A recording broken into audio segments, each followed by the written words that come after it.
Mesdames, Messieurs, bienvenue sur le plateau de l'invité. Nous nous intéressons à la 21e édition de la course de l'espoir. Et pour en parler, nous recevons sur ce plateau le directeur de la communication de la Fédération camerounaise d'athlétisme, Yves Désiré Kwala. Bienvenue sur le plateau de l'invité.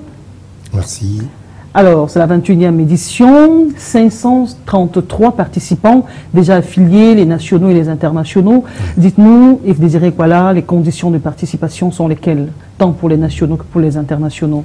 En fait, pour les internationaux qui sont moins nombreux, il est question en fait de ce que leur fédération nationale nous fasse parvenir leur accord de principe sur la participation de l'athlète. Il faudrait qu'il soit reconnu au niveau de la fédération. Amis ou sœurs qui nous envoient la participation de l'athlète. Donc pour ce qui est des nationaux, il a été question pour eux de disputer des tests de sélection qui ont eu lieu dans quelques régions, notamment les littorales, avec le mont Bédi, le mont Mechou dans l'ouest, le mont Bankolo à Yaoundé, le mont Ebolo dans le sud et le mont Cameroun dans le sud-ouest. Sans oublier le mont dans la zone de Kumbo, il y a un mont sur lequel ils s'entraînent beaucoup, qui a suivi le test dans les différentes régions. C'est à l'issue de ces compétitions que donc ont été retenus les meilleurs des différents tests pour aujourd'hui participer à la grande fête. D'accord. Les différentes catégories sont lesquelles? On imagine qu'il y en a plusieurs. Il y a 3 catégories de manière générale, c'est-à-dire que vous avez les cadets, les juniors, pardon, qui partiront du stade de Moliko jusqu'au premier refuge. Vous avez les seniors, comme on dit généralement les professionnels, qui vont jusqu'au sommet et reviennent. Et la catégorie vétéran va jusqu'au niveau de Opafam, juste après le domicile du gouverneur, et puis rallie le stade. Donc les 3 catégories, donc j'ai dit junior, senior et vétéran. Et les primes de participation vont certainement varier en fonction des catégories? Non, les primes de participation, que vous soyez vétéran, junior ou senior, les primes de participation restent sont de 10 000 francs CFA. Oui. Voilà. Et les vainqueurs? Ben, les vainqueurs, pour ce qui est de la catégorie senior, le premier remporte la cagnotte de 10 millions, le deuxième 5 millions et le troisième 3 millions. D'accord. On sait que cette course qui est rendue à sa 21e édition et qui porte l'appellation de Guinness Race of Hope depuis 3 années, on a connu beaucoup de vainqueurs, Sarah et Tonde, on a d'autres noms tels, il y a un certain Biatia. Oui, Yannick. Voilà, Yannick Biatia. Quel est le suivi après cette compétition? Sont-ils abandonnés à eux-mêmes ou alors sont-ils accompagnés dans d'autres compétitions internationales? Vous savez, lorsqu'on veut participer au Mont Cameroun, de le remporter pour le Cameroun, de représenter une espèce de, pas une icône, mais c'est quelqu'un d'assez sérieux. Et maintenant, la fédération vous donne la possibilité de participer à plusieurs autres compétitions de montagne. La Mbachérique, il y a encore quelques mois, il était du côté du Nigeria, où il a participé au Mont Ombonu. Malheureusement, il n'a pas eu un classement très honorable, mais il était loin d'être ridicule. Donc, à chaque fois, le Cameroun participe à des ascensions ou alors à des compétitions telles que des marathons. Voilà. D'accord.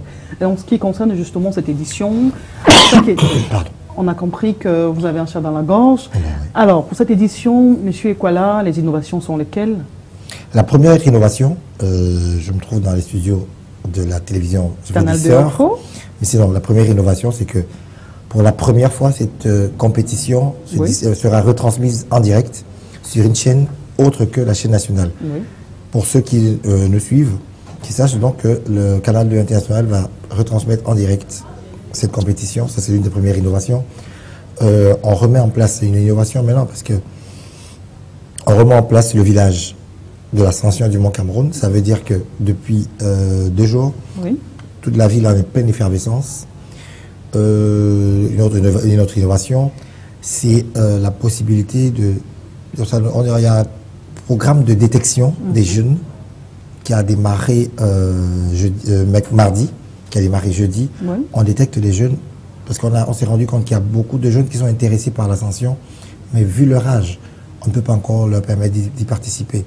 Donc c'est une espèce de camp d'entraînement qu'on crée pour pouvoir suivre les athlètes. D'accord.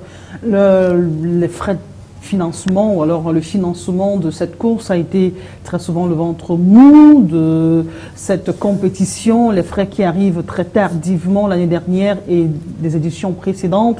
Les frais sont arrivés quelques heures juste avant le démarrage de la course. Pour cette année, qu'est-ce qui en est fait? Ou alors, est-ce qu'on peut espérer que les choses soient mieux préparées pour cette autre édition? Je veux dire honnêtement que cette année, on a vraiment pris de l'avance.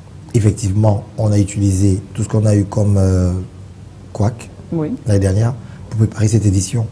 Le gouvernement camerounais, Dieu merci, nous a aidés en débloquant la quote-part du gouvernement qui s'élève à 164 millions depuis à peu près 7 jours. Donc je pense qu'on ne pourra plus pointer du doigt le gouvernement, l'État camerounais, parce qu'on vous dira ils ont débloqué les sous-tards. C'était débloqué assez tôt. Maintenant, la fédération également devra, parce que c'est une organisation qu'il faudra regarder dans les 300 millions pour l'ascension du Mont Cameroun. Maintenant, le gouvernement vous donne 164 millions, il faut réussir à couvrir la différence. Donc, vous avez les annonceurs qui vous soutiennent, vous avez forcément la Confédération africaine qui est avec vous, vous avez nos sponsors qui sont avec nous et la fédération elle-même qui rapporte sa quote-part. D'accord.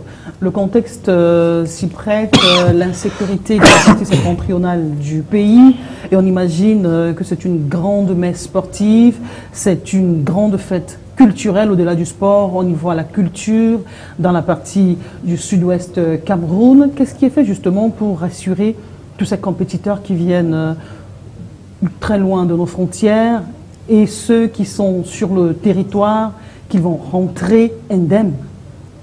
C'est un point d'honneur qui a été mis. Le point d'honneur a été mis sur la sécurité, effectivement, parce qu'on sait dans quel environnement social nous vivons au Cameroun. Donc, pour ce faire, les athlètes vont être sensibilisés sur ce qu'il y aura un contrôle systématique. Je dis systématique parce qu'on sait qu'il y aura du monde dans la ville de Buea. Les entrées vont être vraiment filtrées. Ça choquera certains, mais je dis à travers, avec le concours justement des médias, il est question de diffuser l'information, que les gens comprennent. Vous savez, à l'époque, il y a quelques mois encore, lorsqu'on vous contrôlait à l'entrée de la banque, à l'entrée de l'école, ça choquait un peu, mais c'est la réalité, on s'est rendu, on s'y est fait, quoi. On s'y est fait aujourd'hui. Il faudrait que les athlètes se disent, effectivement, il y aura du monde à Buea. Il y aura un contrôle systématique qui fait en sorte que tout le monde est préparé à ce que il y aura un contrôle. Il y aura un contrôle. Ça va être, la sécurité est de mise. Les forces de l'ordre ont été renforcées. Du côté de Buea, il y a des gens qui sont venus de Limbé, même de Yaoundé, pour assurer vraiment cette sécurité. Monsieur le gouverneur a encore dit ça dans une conférence de presse, que ça c'est un point d'honneur pour lui. D'accord. Ça fait 21 ans que le Mont Cameroun, le plus haut sommet du Cameroun, reçoit autant de monde. Qu'est-ce que la ville de Buea a gagné depuis ces 21 années? Buea a gagné l'autorité. Notoriété, pourquoi? Parce que le Mont Cameroun, c'est plus que pour les athlètes. Ça n'a jamais été pour les athlètes uniquement, et les touristes. Et on va vérifier un peu ce que c'est que le Mont Cameroun, le char des dieux, c'est quoi exactement? Plein de touristes arrivent. Donc sur le plan touristique, c'est une ville qui brasse du monde. Sur le plan économique, forcément, on fait le business. Il y a de nouvelles personnes qui arrivent. J'ai eu la chance encore de voir sur les ondes sur les antennes de Canal 2 International, j'ai vu les images qui montraient effectivement les nouveaux hôtels. Les auberges, les cités, qu'on appelle les mini-cités, qui pourraient être louées le temps d'une nuit par des journalistes, par des athlètes, par des curieux, par des touristes. Donc je dis à ce niveau, on se fait du business. Vous verrez par exemple qu'il y a des gens qui viennent aujourd'hui, ils prennent des stands ou des étalages pour pouvoir dispatcher distribuer leurs produits. Tout à fait. C'est une occasion de pouvoir vendre, c'est une occasion de vendre la ville sur le plan touristique. Bref, tout en fait, et de manière générale, c'est ça, on fait des affaires, quoi. Yves Désiré Ekwala, en dehors de vos responsabilités à la Fédération camerounaise d'athlétisme, je sais qu'au niveau de la Fédération africaine également, vous avez une responsabilité dans cette autre institution. Dites-nous, Yves Désiré Ekwala, qu'est-ce qui fait la particularité de la course de l'espoir sur le Mont Cameroun des Chars des Dieux par rapport aux autres courses sur les montagnes en Afrique? Non, justement, quand j'en parle, généralement, c'est-à-dire que tout en joie que je parle du Mont Cameroun parce que c'est une course atypique. Il n'y en a pas deux au monde. On a essayé, j'étais au Nigeria où j'ai vu le mont Omono. Je vous assure, c'est même pas atteindre le deuxième refuge du mont Cameroun. Donc le mont Cameroun, c'est... C'est pas assez grand, c'est pas assez piqué vers le ciel. C'est pas assez piqué vers le ciel, mais le mont Cameroun, en fait, a une particularité, c'est que déjà, nous on commence sur la chaussée, sur le goudron, oui, avant de rentrer dans la forêt. Le mont Cameroun, quand vous entendez Ascension, il n'y a rien qui soit tracé, il n'y a pas un chemin qui est tracé. Oui. On monte, on se fraye du chemin. Il y a des endroits rocailleux, il y a des troncs d'arbres, il y a de l'eau, il y a des rivières à traverser. Vraiment, c'est la plus difficile des épreuves d'ascension. Vous le verrez dans quelques magazines que vous fouillerez, mais vous allez vous rendre compte. Et c'est ce qui crée en fait de la curiosité. C'est ça qui attire encore le maximum d'athlètes, de touristes qui voudraient voir exactement. En termes de participants, de touristes qui viennent regarder, de curieux, il y en a un peu plus au Cameroun par rapport Il y en a plus, vraiment, il y en a plus au Cameroun parce que ailleurs c'est un peu pareil. C'est un peu pareil, on ne va pas parler du Soudan, qui n'a pas de mont aussi élevé, mais je dis mon Cameroun en termes de diversité. Parce que vous avez les zones rocailleuses, vous avez des espèces de cours d'eau, vous avez comme des racines. Il faut vous frayer du chemin, c'est-à-dire qu'on ne court pas uniquement. Il y a des moments où on rampe, pardon, excusez-moi, où on rampe, et les moments où on tire sur le fessier. Bref, il n'y a pas de technique appropriée au mont. C'est moi je dis, c'est une compétition atypique. D'accord. En dehors de la course de l'espoir, Monsieur Yves Désiré Ekwala, quelles sont les autres politiques qui sont déployées dans le ministère pour lequel vous officiez en tant que directeur de la communication? Quelles sont les activités qui sont menées au quotidien pour justement stimuler les jeunes à l'athlétisme? On a un programme qui a été initié par l'I2AF, la Fédération internationale, ce qu'on appelle chez nous le Kids Athletics, qui en fait est, pardon, ce type de détection, on détecte des jeunes auxquels on apprend. Après la détection, c'est l'initiation à la pratique de l'athlétisme, oui, et on travaille que pour faire des champions. Vous avez ça déjà, en plus on est en train de vulgariser l'athlétisme, les compétitions ne limitent plus à Douala, Yaoundé. Oui. Vous avez Douala, Yaoundé, Bafoussam et Bolova, Garoua, qui ont des espaces où on peut compétir. Heureusement, avec les concours de l'État aujourd'hui, on a par exemple le stade de Limbe, où on est sûr qu'on ira encore vulgariser davantage sur la promotion de l'athlétisme. D'accord. Pour rester dans le sujet, la course de l'espoir, un mot à l'endroit de toutes les personnes qui vont se rendre du côté de Buea samedi prochain. Juste une petite précision, Monique, je suis pour leur dire que je préfère qu'ils aillent à Buea un peu avant samedi, parce qu'il y a des choses à voir, parce que même la soirée, uniquement la soirée, après la cérémonie d'ouverture, il y a tout un grand show qui va être fait avec des artistes de renom. Donc vraiment, on voudrait mettre de la fête à Buea, parce que les populations de Buea, généralement, se plaignent de ce que on vient, on fait le mont et on s'en va. Il n'y a pas de, comment dire, Buea by night. Parce que le vendredi, il n'y a pas vraiment la fête, on prépare le lendemain à la compétition. Donc après la compétition, les gens aimeraient bien un peu de chaleur, un peu de discussion, bref, qu'on se retrouve. Donc pour les populations, je vais dire qu'honnêtement, cette ascension est assez particulière.